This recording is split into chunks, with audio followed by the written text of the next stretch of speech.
In this short video, we are going to create our own export preset and see how we can create custom quick export buttons. To create an export preset, we first need to open the export dialog using the file export menu.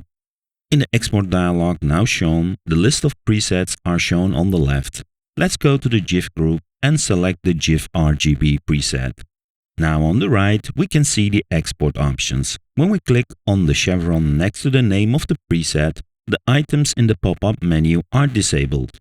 In order to enable them first, we need to modify the built-in preset. For example, let's use web colors as the palette.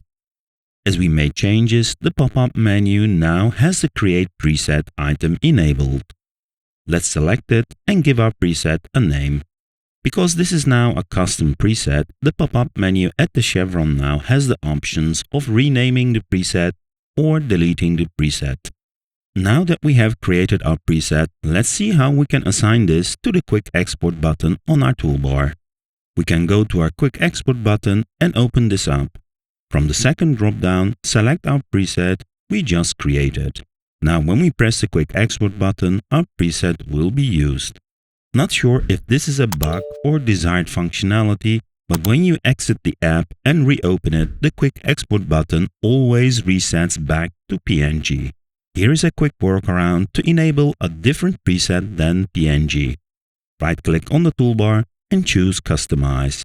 Scroll down to find the Quick Export button and add a second instance to the toolbar. On this instance, I can change the export format, so let's use our preset again. If we now close and reopen Affinity, notice how the second quick export is now still using GIF. There is a catch. Even though it remembered the output format, it always defaults to the first built-in preset for that format, which in this case is GIF RGB. I'm guessing this is probably a bug, and hopefully it will get fixed in a future update. Another thing to keep in mind is that the toolbar customization is saved per studio. If I switch to the Vector Studio, the Quick Export button we just added in the photo persona is not visible. But when we switch back, it will become available again. Hope this helps and thanks for watching.